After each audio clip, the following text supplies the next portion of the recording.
Okay, good afternoon, everyone. Thank you so much for coming along again to our May Real Schools webinar, really targeting our school leaders today with the notion of being able to tell an effective story. Sounds a little bit counterproductive, doesn't it, considering the most of you who have registered for this webinar today are probably in school leadership positions because you were fantastic in the classroom, and for our primary school leaders in the audience today, you probably were fantastic at telling a story.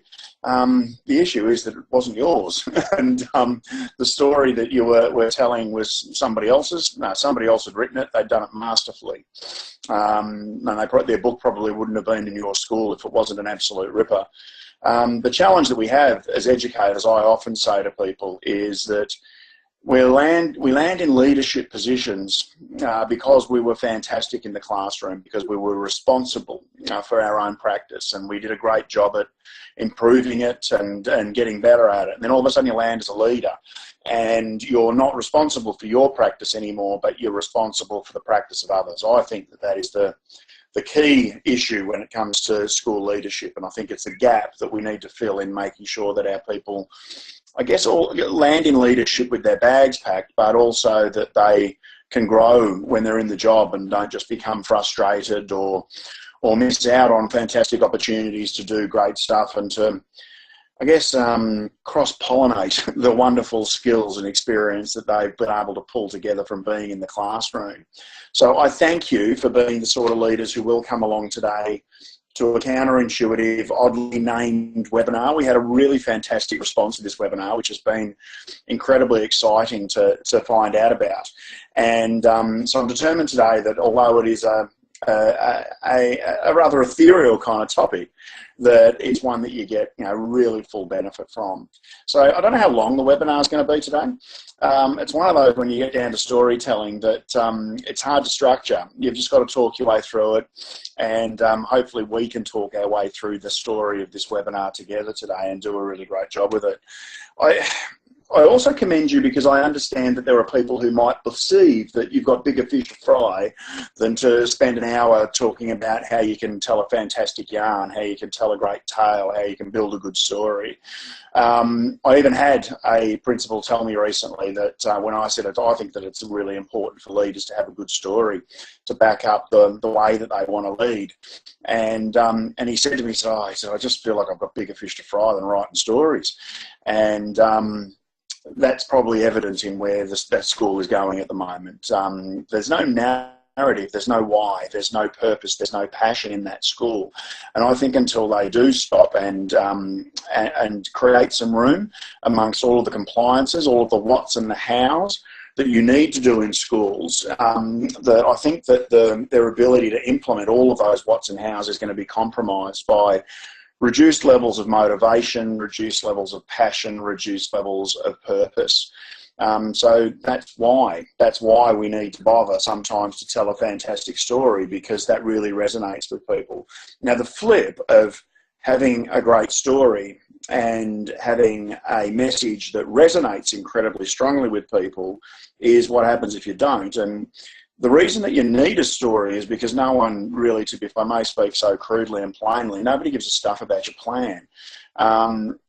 I thought that I was a really good planner. I had to learn it when I landed in leadership. Planning and being strategic wasn't something that came particularly naturally to me. I had to really fervently and really intentionally get good at being able to plan. And I built some really impressive strategic plans. Not only whole school stuff that my executive have had great buy-in into, and I've been reflecting really clever data and best practice in those plans. I'd even dropped down into some really clever methodologies for implementation plans of our key fundamentals in the school. They were very accessible to people. They were up on the wall. They were in really funky colours, and no one ever looked, to be really honest. I did, because I wrote them. I had wonderful ownership over those plans. And you see, that's the issue with plans, is that they're for the writer. They're often for the people who are wanting to implement, not for the people who are implementing. Stories are for others. So, you know, while I often talk to where does this fit in the whole gamut of being an effective leader of culture, I'm often talking to the notion of having a model, having a mirror to reflect upon, to see whether we're doing a great job or not. Being able to see ourselves within a particular model and intention, I think, is really important. But the models for us, it's a selfish thing. It's a reflective act. It's not a tool of accountability. Your stories, as ethereal as they might be, are not only one for others, there's accountability in them, because they tell people not what we'll do, they tell people how we're going to do it. And people come to rely very heavily on that, because that's kind of, if I may speak plainly, it's kind of how they judge you as a character, is whether you live up to the tales you tell about the way that you're going to conduct yourself. It doesn't matter, once you've told your story, what you're implementing. It doesn't matter what your plan is. It doesn't matter what program you've selected. If you can lead through the key moral of your story, then people will fall in behind you and appreciate the consistency with the way that you conduct yourself. And that way they start to do the things that are on your plan. So your plan alone doesn't matter. People don't care. They care about how you're going to lead. And I would suggest as school leaders, we spend too much time planning and not enough time thinking and dwelling and intentionally creating better ways to address the how of leadership. So that's what we're going to kind of get our teeth stuck right into today. I want to acknowledge today that means that today's not a 7-step process. It's about understanding how you craft a decent tale, which, you know, if there was an easy way to just write a good narrative that people will be writing behind, then I could just give you those 7 steps and you'd be on your way in the next few minutes and everything would be fantastic. I want to acknowledge that we are entering a land of confusion today. I think it was Phil Collins who sang that wonderful song, Land of Confusion. I think he was, he was in his Genesis days. So I understand that this is an ethereal concept and it's a bit tricky and it's a bit out there and it's a bit top of Bloom's taxonomy. And I want to point out, first of all, that I'm here to help. So in that regard, if today you would like to participate in the webinar, and I would really encourage you strongly to do that, don't let me just tell you. You know, I would love it if you'd take the opportunity to step up and to contribute to the webinar, mainly because I bet if you've got a question, it's going to be a question that somebody else in the webinar was thinking about asking but just didn't have the bravery to do it. So ways that you can do that today. Looking on your control panel, you'll see that there's a little button that is like a hand, and if you press that button, you are able to put your hand up, and just like a regular classroom, what I'll do is I'll stop for a minute. I'll unmute you and I'll give you the opportunity to ask your question, and we'll make sense of it while we're moving forward. And it's really cool to be able to do that because, like I said, I think that when it comes to story, I think that one of the things that we have picked up in Australia from our Indigenous brothers and sisters is this notion of story. We find it incredibly inspiring, motivating, and a great contributor to sense-making when we hear a story. Indigenous people actually tend to just give you the story and expect you to find the point, whereas us non-Indigenous Australians, we've sort of met them halfway by saying, make a point, sure, but what we'd really like you to do is to embed that in a story, make sense of it, contextualize it for me. Now, if you ask a question today about what you're thinking, I reckon it's going to be a sense-making question. I reckon it's going to be a contextualising question. I reckon it's going to be this is what story I'm thinking about, but this is my school, and how can I match those two together in a way that's a good fit. I reckon that's going to be a benefit to other people. So please feel free to put your hand up. And the other way that you can contribute, I'm just going to have a quick look now, is in the question box. So you'll see a question area in the control panel, and if you do ask a question today, it can be about the content. If you're having trouble accessing the webinar, I can see a couple of names today, and I know that we've got people on board today from overseas, from outside of Australia, and I know that we've got people who are in Australia but in places like the Cook Islands, and so I really want you to be able to access the webinar easily today. And our business manager Chris is online today. If you're having any tech issues, then chuck them in the question box. She's going to be able to help you out. She's a bit of a whiz with that kind of stuff. So the next thing I want to do before we actually get into this is I want to find out why you're here. So I'm going to launch a little poll here, and I'm wondering if you wouldn't mind grabbing your mouse or touching the laptop to So let me know what your motivation is for being here today. What's the hurdle that you're trying to get over with this webinar? So you can see there that there are 5 different reasons you might be here, and I'm wondering which one of them resonates the loudest for you. That notion of being heard in a busy work environment. How can you make sure that your messages aren't drowned out with all of the other conversation? How to attach stories to priorities so that people know they are indeed a priority. Getting buy-in from staff is one that's often people speak to with me. How do I get them to realise that this stuff's really important, and can I use a story to get that to work? Having staff members take action rather than just agree, so they actually hear strategic objectives and then walk out of a meeting equipped to do something different is that 4th option there. And the last one that, it amazes me that the lack of training, the lack of support that school leaders are given around speaking publicly, because, boy, it's expected of you. So it's expected that you'll be able to get up in front of people, often hundreds of them, and deliver a powerful message that will make sense to people. So I wonder if that one is one that stands out for you. So just thinking about which one do you need most today? You can actually even hit a couple of them if that is something that you would like to do. And give us an idea of what you're looking for today. I can see a really interesting theme emerging here in the webinar, which is great. All right, I'm going to close this poll off now because we've got our target vote percentage up over 80. I'll share those results with you. All you can see is an amazing split there. I've never had that happen in a webinar before. So we're looking for people who want to know how to get buy-in from people. How do we get them attached to the what and the how? Having staff members take action rather than just go, that sounds like a good idea, now I'm going back to do whatever it is that I have been doing previously. And then we've got other people in the room who are saying, yep, I want a little bit of help with that public speaking part of it. And it's either a skill or a confidence thing. It's a confidence or a competence thing. And some of what we'll deliver today, I'll let you know, has been very directly attributable to my own path on that public speaking public speaking quest, I suppose it is, to be able to do that effectively. Now, hide those results and jump back into our webinar. I've got a good sense of what you're looking for today. So the point of being able to tell an effective story is to be able to engage whole of brain. Now, all of you would be crazy familiar with Carol Dweck's work and the notion of left brain and right brain and what they do for us. But I think that our filter for looking at Dweck's work has always been the classroom. So it's about how can we get the kids motivated by being able to use the right side of their brain as well as the left side of their brain. There are defaults in the classroom towards the left. We focus on facts, we focus on knowledge. What we know is as we climb higher along Bloom's taxonomy, then what happens is we get people who are more focused on being able to take action and to be able to create. On the left side of our brain, we look at logic. On the right side is a bit more emotional. And that's why when we do look down to the fact that that last dot point on the right side of the page there speaks very directly to storytelling. The reason that sits on the right side of the brain is because of the emotion that it invokes. They belong together.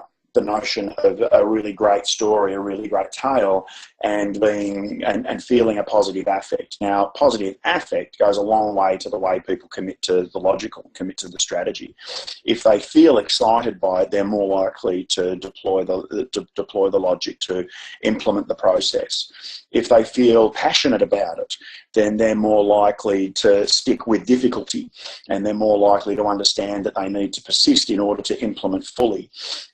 Or they're more likely to go and find out themselves about what the facts are that they need to know.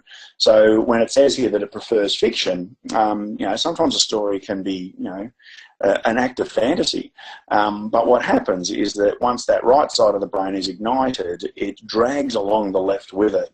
And we get people who are more interested in the non-fiction. The non-fiction in your case might be your strategic plan, that you want people to just be curious enough to go and find out what are the details, what are the compliances, what are the opportunities, and what are the gaps that I would need to fill to be able to step into my responsibility as an educator in your school. So whole of brain leadership is about understanding that we're not just interested in Dweck's work for the kids. This is about saying let's step it up and let's start to think about for ourselves and for our staffs, how can we engage the whole brain in a way that really motivates people and has them take action. In terms of organising a key piece of content, I want to bring to you today a little bit of thought leadership that was designed by a really good friend of mine, a fellow called Matt Church, who's one of Australia's leading and most booked public speakers. Matt developed this as a methodology for being able to, when you take a piece of content and you want to deliver it to people, what's the best way to get it across in a way that makes sense for them. So Matt says what we need to do is start with your point. So we start by, and I'm going to unpack this a little further as we go towards the next couple of slides as well. Start with understanding what is it that I really want people to know. So sometimes we go, we ask ourselves, we might say we've got a program we're trying to implement. So what I need to do is to get all the information about how to get the program going together on a set of PowerPoint slides and put that up in front of people and work it through it, because what people need to know is what to do. Now that's true to an extent, but what they need before they know what to do is they need to understand why they should do it. So making a statement, but we're bringing it down to a sentence. For instance, if you're implementing a maths program, you might say that we're implementing a new maths program because we believe that there's a whole new level that our kids can get to in mathematics. The explanation might be what we believe this program does and why we've selected it is all about attaching problem solving and working backwards a little bit in maths from direct answers to kids really understanding the process and being able to have a deep understanding of what maths is about and to try and get them excited about thinking mathematically. So you can see there's a simple statement and then I can give people an explanation about it. All good. That's my point. So the point isn't the mass of content, it's bringing it down into a concept that people can go, okay, that's what it's all about. If you're going to deliver a speech to people, I would think about getting off on the front foot with what's your point? And the truth is, we ask our teachers to do this all the time. Any school that has begun the journey of putting success criteria and learning intentions up in the classroom and declaring those to the kids knows that you need to establish what the point of all this is. What Matt points out next is that we need a left brain representation of that. So we need a picture, a model of some sort. That's a whole new webinar that we're going to develop at some stage and bring to you. But what Matt said, well, where we're working today is in this space where Matt calls it metaphor. There's a fabulous book that his business partner, Peter Cook, talks to around that's called I've Never Met a Four I Didn't Like, and I want to recommend it to you as a book purchase as your next one around. There are some fantastic educational writers out there, but gee, sometimes we neglect what's out there and what can help us in terms of authors and content that's been written for us outside of the education bubble. And that book, I've Never Met a Four I Didn't Like, is one that I want to encourage you to plug into your next Amazon search and go and get that one in your hands, particularly if this notion of building story for your people is one that resonates strongly with you. So this is where we're going to work today, is up there. And then Matt says that what we also need is proof. We need content that actually makes sense of that key concept that we've articulated at the start. And Matt talks study and story. So I wanted to declare that slight distinction between metaphor at the top, and that's where we're working, and story at the bottom of a pink sheet. Study is kind of where we're talking to here when we've got a key point that we want to bring in, a little bit of research, a little bit of proof that this is a good idea, that this is best practice. And story is about providing a case study for people, an example of another place that has done something, either the same thing or like it, and has been successful, because that allows them to make to actually bring context, to bring optimism to the starting point that you're asking them to work on. And I just figure that if this is about being able to deliver message in a way that people, one, want to buy into, two, want to take action about, and three, is delivered in a way that really gets their attention, and they're the three intentions that you ticked off for me today, then why not listen to Australia's most booked public speaker when he shows us how to pull this together. So I reckon that if I was to summarise what a pink sheet really is all about, then it's really, for me, it's about writing the moral first. So thinking about a story, every story has a moral, and what I want you to think about is, before you just go, oh, this is a really good story, I want to tell it because I think that people will like it, is to think about, while they're hearing that story, what's the moral of it? What's the message in it? You know, there are messages in every single nursery rhyme that we could possibly, that you can tell. You know, think about the big bad, think about the three little pigs and the big bad wolf. You know, the message there is build your house on strong foundations, do your planning, do your preparation, do the pre-work.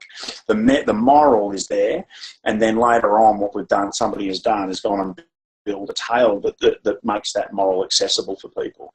You want to think about when you're about to embark on writing a story is what's the picture that people will draw up in their heads while you're telling the story?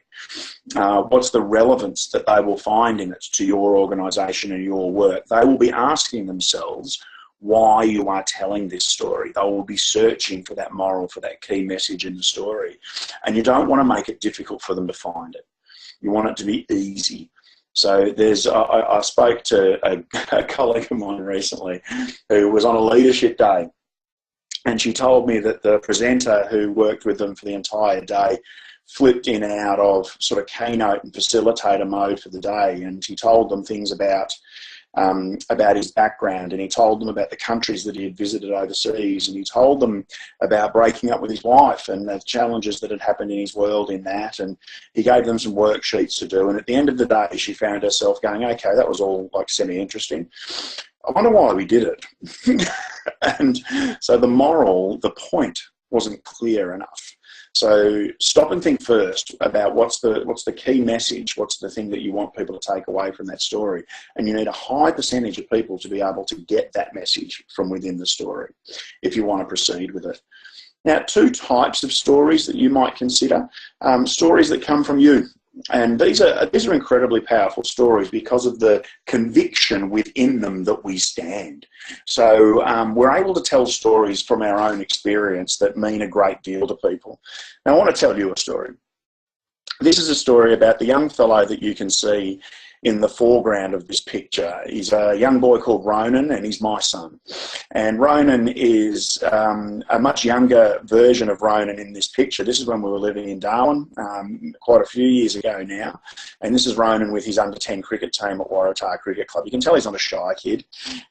He's a lot bigger and older now, and almost as tall as me, which is incredibly frightening considering he's just turned 14 and I'm 6'5". So we don't know where he's going to end up. But he taught me a great deal about school leadership the day that I first got my staff together for Rosebery Primary School in the Northern Territory. You see, Rosebery was a brand new school, built in the middle of a new and emerging suburb. And we were going to open in January with 350 kids arriving. I convinced the department that I needed to be able to get my staff together before then. So in October in Darwin, we arranged a professional learning day in the construction site of our school. I needed them to see the new and innovative architecture so they could start to get their heads around and plan the pedagogy that I wanted them to deploy. But I don't know if any of you have ever been in Darwin in October. It's a hideous place. Incredibly hot, incredibly humid. So everybody had to come and bring a camp chair and a big water bottle, and we had some industrial fans brought in because there was no air conditioning or no windows in the building at that time. It was an incredibly sweaty affair. I was very nervous about it. We brought a consultant in from Queensland who could speak to using space creatively, and it was a big day for me. My family knew I was a little bit nervous. My wife had an early shift at the hospital that day. She's a nurse, and she said, "Look, I know this is a big day for you, but look, you can get our older daughter Ebony on a bike and get her to school, but Ronan, who was in prep or transition, as they call it in the NT, he needed to be dropped off at school. You can't just put a 6-year-old on his bike and send him on his way." So I said, okay, she said, look, I've had a look at the times. If you just go and drop him off at the front of the school at this time, that's when the first teacher's on duty. You'll be fine. You'll still get to school in time. And okay, I can do it. So we left, and I put Ebony on her bike, and I put Ronan in the car, and I said, "Ronan, have you got your bag?" And he said, "Mm-hmm." And I said, "Okay, have you got your reader?" And he said, "Mm-hmm." And I thought, this is odd, because as you can see from the photo, he's not shy. And so I thought, why can't I get any conversation out of him? And I tried all the way to school to get him to speak. He wouldn't speak. As we got pulled into the car park at the school, he was almost opening the door and leaping out before the car had stopped completely. And I put my arm across him and I said, mate, I need to know, sorry, something's going on here. Have you got something in your mouth? And he looked at me and he said, I'm like, no. And I went, well, you're not going anywhere until I find out what's in your mouth. And with that, he opened his mouth and he said, I'm really sorry. And I'm not quite sure how many wheat bix this kid had eaten for breakfast, but he'd vomited it up and kept it in his mouth, and it came out in a torrent down the front of his uniform and onto his school bag and onto the floor of my car. And I panicked. I said, what's going on? Are you sick? And he said, no, I just hiccuped funny. I said, well, what's going on? And he said, I just knew you had a busy day and I didn't want you to be late, so I thought I'd wait till I got to school. Bless his strange little heart. We darted home as quickly as possible with the windows fully open because I don't do vomit particularly well. I sent him into the house and I said, go and put your other uniform on and brush your teeth as quickly as you possibly can. And I stood there dry retching while I tried to wipe vomit from his bag in the kitchen sink. He came out and I checked again whether he was sick, and he assured me that it was just that he hiccuped funny and he had too many wheat bix for breakfast. I said, okay, no problem. And I said, jump in the car. And I grabbed his bag and I hurtled out the kitchen door into the car, and then realised that I had then locked the keys to the car inside. I did at this point what any respectable, diligent, professional principal would do in that situation. And I began kicking and screaming and swearing horribly irresponsibly. The 6-year-old, though, saw the opportunity and he said to me, Dad, this is just like when we got locked out of the other house we lived in. We have to break in like a robber. He thought this was the greatest thing ever because it involved him being pushed through a window and sneaking in up to the front door to let us all into the house. So he was very keen to participate in this. I said, I know, mate. I said, but I need to be able to take the flywire off the window, and I can't get the screwdriver because it's out the back of the house, which is locked on the other side of a locked gate, and the keys to the gate are now locked inside the house. And he said, Dad, when I want to get into the backyard and the gate's locked, I climb over on the bin. And I said, okay. And so I walked over and I got the bin and I threw the 6-year-old on top of the bin, who jumped onto the top of the gate and climbed over. And he walked into the little shed that I could see through the window he was in. But unfortunately, where the screwdriver was, in a drawer, I'd had a big box delivered the day previously with a new desk in it, and it was leaning on the drawers and he couldn't get it out. I saw the box wobble as he tried to move it. So, whoa, whoa, whoa, stop. And he stuck his head out and said to me, Dad, there's a big box in the way. I said, I know. Now I have a significant problem because I now have the 6-year-old trapped on the wrong side of the gate. I have no keys. I have no screwdriver. I have no way of going anywhere or doing anything, and time's running out. I stomp around, continuing to swear and to scream, and I hear a voice from the other side of the gate that says, Dad, why don't you jump on the bin? So I said, okay. I jumped on the bin. I jumped over the gate. I walked into the shed. I moved the box. I got the screwdriver out. I gave the screwdriver to the 6-year-old, lifted him up on top of the gate, who jumped over and onto the bin and onto the ground. He lifted the bin up so that I could reach it. I pulled the bin over the gate and I jumped on the bin myself and then jumped over the gate. I took the screwdriver from the 6-year-old. I went to the window. I took the flywire off the window and I jimmied out one little louver window piece of glass, and I stuck my arm in, and my arm wedged with my fingers an inch short of the keys. I couldn't reach them, and I lost it one more time. At which point, I will never forget Ronan's words. He said to me, Dad, you've got big fat dad arms. Pick me up and I'll reach the keys. And I said, okay. I lifted him up. He stuck his skinny little 6-year-old arms through the window. He grabbed the keys. We quickly jumped in the car. I dropped him at school. As I sat at the lights at University Avenue and Chung Wai Terrace in Palmerston in Darwin, I thought to myself, wow, I was just about to show people at my school and to talk to people about my school about how we were going to conduct ourselves in this space, in these new innovative learning spaces. And there I was, in a predicament with the pressure on and emotion there, which is often the case in a classroom. And I knew what I wanted, yet there was only one person there who was prepared to focus on how. and he was 6 years old. So I got to school and I told everybody the story of what had happened to me that morning, and said that would be the story about how we would work in the future. In the future, we always remember that we talk about we're going to spend more time thinking about how we practice than what we want. It's amazing. When I left the school, and I still get the opportunity to visit Darwin, even though I'm based in Melbourne now. When I do go back and visit people from the Northern Territory that worked with me at that time, they don't remember my plan. They don't remember my strategic Machiavellian abilities. They don't remember the implementation plans that I put together, but they do remember the story of the morning that Ronan vomited before our first professional learning day. Stories are incredibly powerful, incredibly powerful if we can bother to, share them with people. And it demonstrates from a leadership perspective a wonderful vulnerability when you are prepared to demonstrate stories that come from you. And then there's stories that come from outside you. So I had two tales that I told my people, and the second one, and you can rest comfortably here, is significantly shorter than the first one.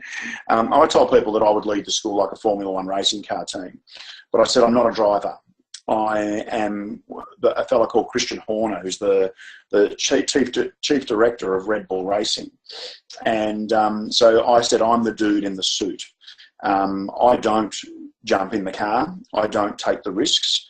I don't do crazy things like take hairpin corners at 180 kilometres an hour. I said, educationally, that's the equivalent of trying to teach fractions to 9-year-olds who would rather be on an Xbox. It's dangerous, it's tricky, it's difficult. My job is to make sure that my people's tyres are always pumped up, that they always have a full tank of petrol, that they have an expert pit crew, that they get wonderful advice on how to get from A to B incredibly quickly, and that they get showered with champagne at the finish line when they get it right. That's my job.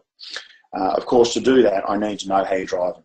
So I said that this is the reason that they would see me so frequently. I had a little mantra that was every class, every day.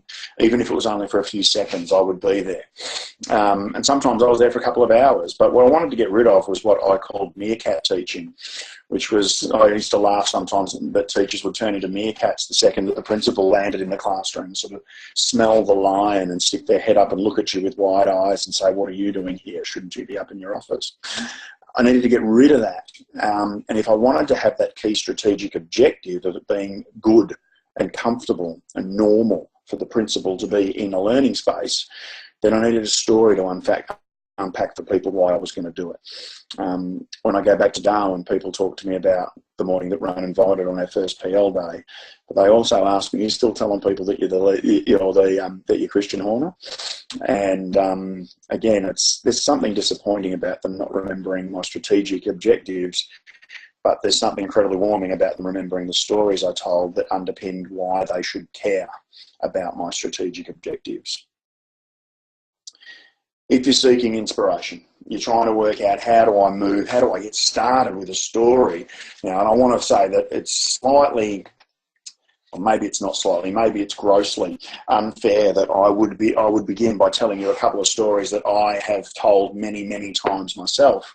What I want you to do is to just start with the notion of building a simile, if that's the way that's going to work for you. Which means that we first of all, if you can do this right now, I would encourage you very strongly, grab a pen and just write these two words down. Just write "it's like." And what I find is that if I tell a story that it's like, and I use three key themes, that a lot of people can get started. So the first theme is, I say, it's like something to do with food. So I had a teacher tell me once that building a great classroom climate is like cooking a pizza. You've got to start with a really good base to make sure that the whole thing doesn't fall apart. After that, it doesn't matter what you put on top. You're just looking for a really clever combination that's tasty to everybody. And I think that there's a message in that. So I'm wondering, when I told that little tale to you, just a few seconds, that story, I'm wondering if it conjured a picture in your head. I'm wondering if one of your colleagues came to you who teaches that way, who says, get the fundamentals right, and then it doesn't matter what the diversity is you've got in your classroom. Just get it to combine well on top, and that things all work out. Another theme that people tend to jump to is animals. I had a fabulous teacher who told me that she teaches her classroom like she's the frog on the pond. She says, I just jump from lily pad to lily pad, making sure that the goldfish below me are healthy from every possible vantage point.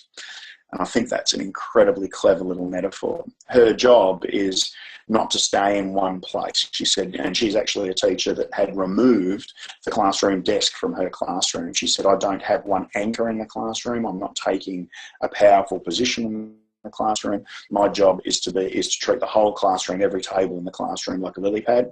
My job is to hop from table to table to table.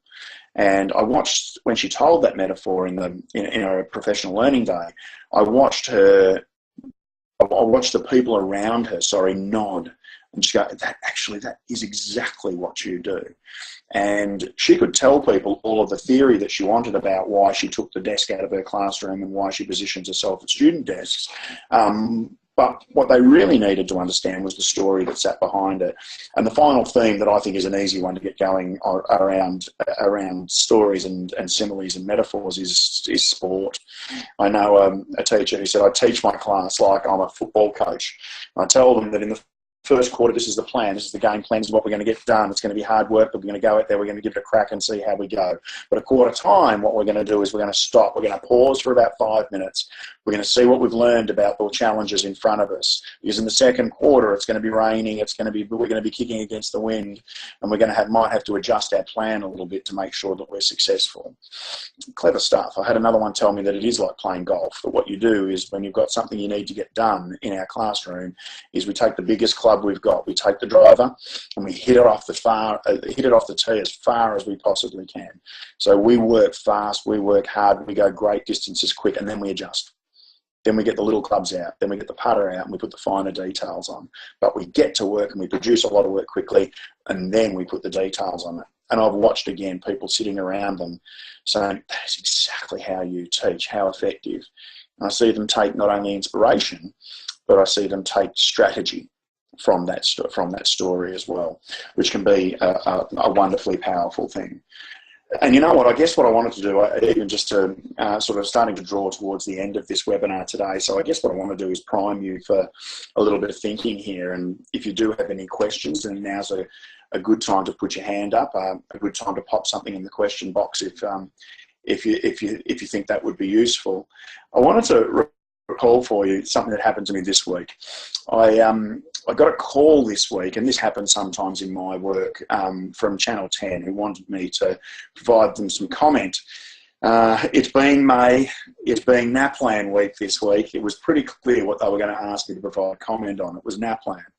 And I had this little conversation with myself at this point, and I went, okay, if I'm going on to Studio 10 and I'm going to talk about NAPLAN, how interesting that you are going to speak publicly about an important topic.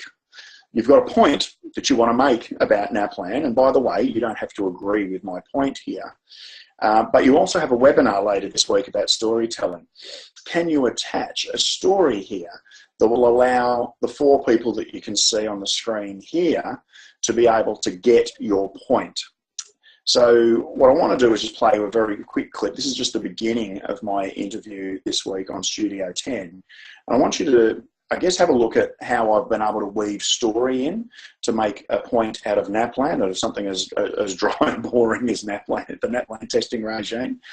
And then right at the end of the clip, I want to see the woman that you can see on the right there is Jo Casamento. And I want you to take note of right at the end.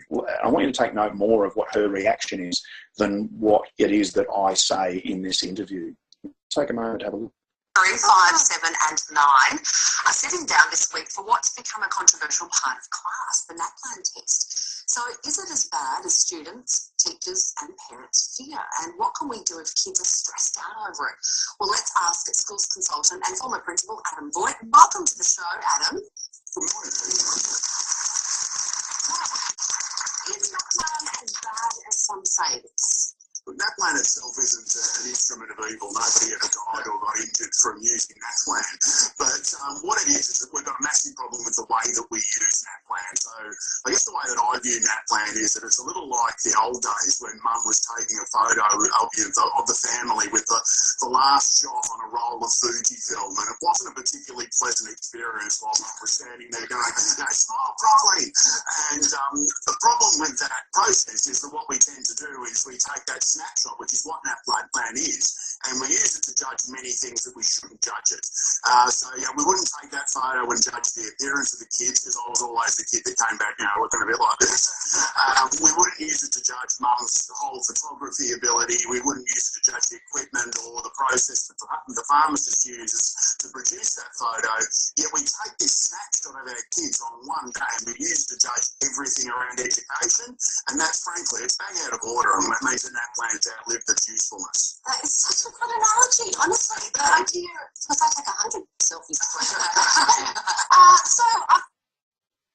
So my point there is not that I said anything particularly profound about NAPLAN, but what I think works for me is always taking the opportunity to say, if I've got a point to make, how can I allow people to climb into that point with a story? Story is such a powerful thing in terms of access for people. One, it helps people to be able to care about your point. And two, is that it allows people to access that point. And the truth is that nobody's going to access our point. Nobody's going to access our strategic plans. Nobody's going to access the content on our PowerPoint slides unless we answer the question for them of why they should. And a story is what does that for them. So, and look, I want to point out to you that if today has been a powerful experience for you and a worthwhile experience, that we're taking some of this notion, I talked before about models and being able to construct a culture where people really step in and create an environment where your programs have a chance to thrive. Is we're running an event in Melbourne and in Darwin called Leading School Culture. I'd like to invite all of you to come along at either end of the country. The one in Melbourne we're running on the 26th of June. We're running it a couple of weeks earlier in Darwin on the 13th of June, so that one's coming up incredibly quickly.